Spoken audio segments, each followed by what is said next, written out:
Imagine you're thousands of feet in the air, inside a small plane, and suddenly the pilot dies. There's no one else to fly.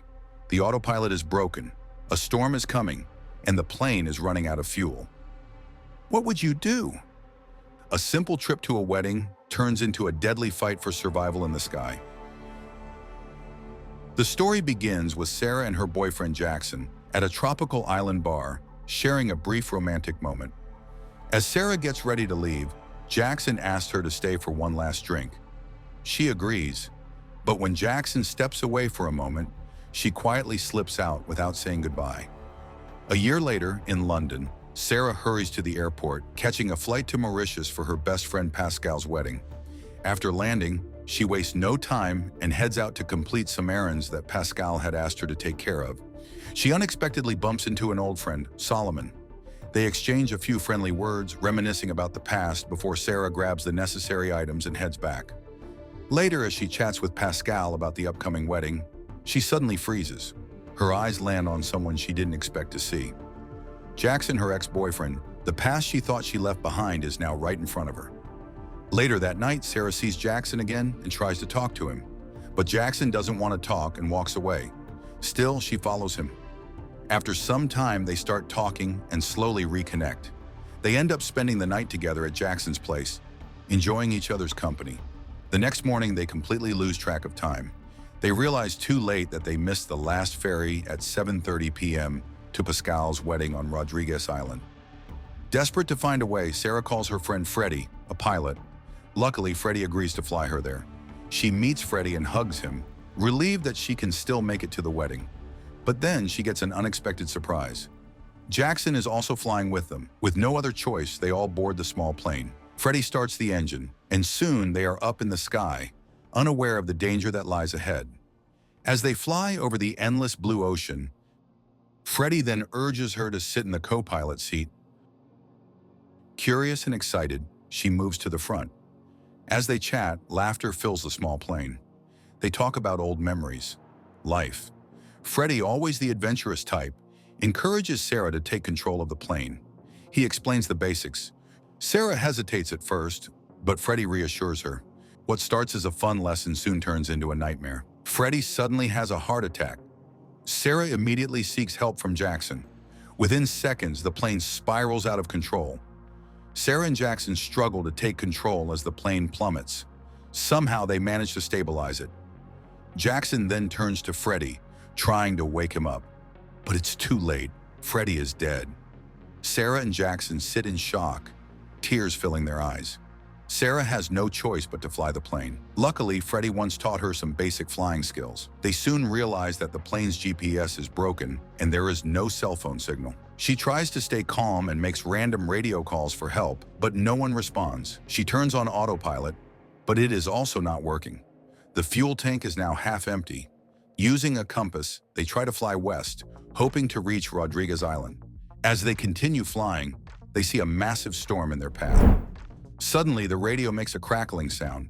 It's Samuel, a local air traffic controller. Sarah quickly tells him about their critical situation. She asks him to use the storm's location to find out where they are. After checking, Samuel tells them to fly west to avoid running out of fuel. But then they realize heading west means flying straight through the storm. Samuel explains that the storm is too big to go around. They have no choice but to fly through the storm. The plane shakes violently. Lightning flashes all around them. The situation is tense, frightening, and dangerous. They struggle to keep the plane steady at the same altitude. Then Sarah comes up with a bold idea. She decides to fly above the storm. She pulls the plane up, and they successfully escape the storm, now flying high above it. But at that height, the air is too thin, and they start feeling dizzy. Suddenly, the plane loses control and starts diving back into the storm. It is now in free fall, completely out of control.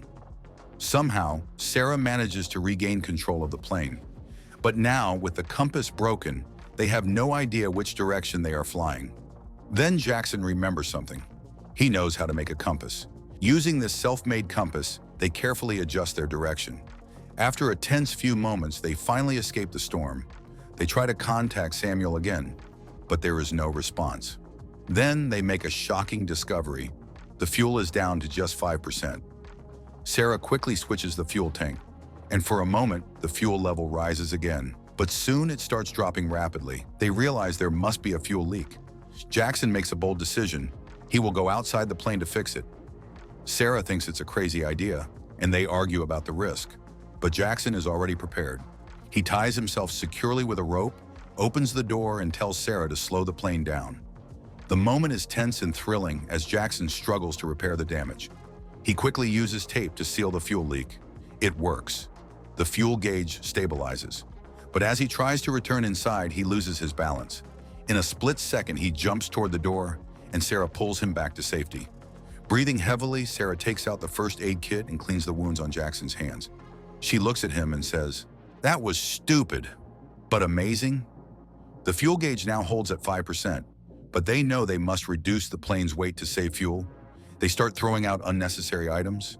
Then comes the hardest decision of all, dumping Freddie. Sarah and Jackson hesitate, their eyes filled with emotion. With tears in her eyes, Sarah whispers a final goodbye to Freddie before letting go. Just as they prepare to dump the drinks they brought, Jackson gets an idea.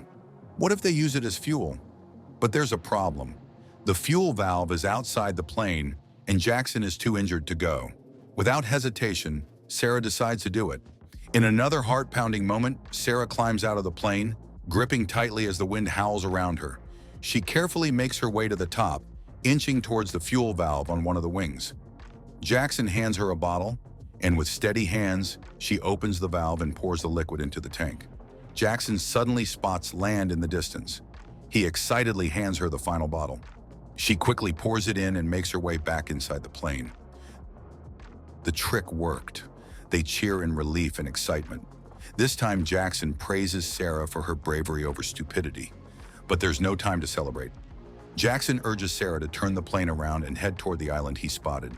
She agrees, knowing they are running out of time. They turn the plane, searching desperately for the island. But it's nowhere to be seen. The fuel gauge is dropping fast. Then the moment they feared finally comes, the fuel runs out. The engine sputters and dies.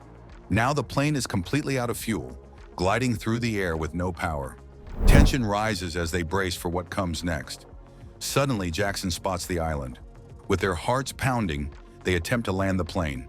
Just a few meters before reaching land, the plane crashes into the water. The impact is rough.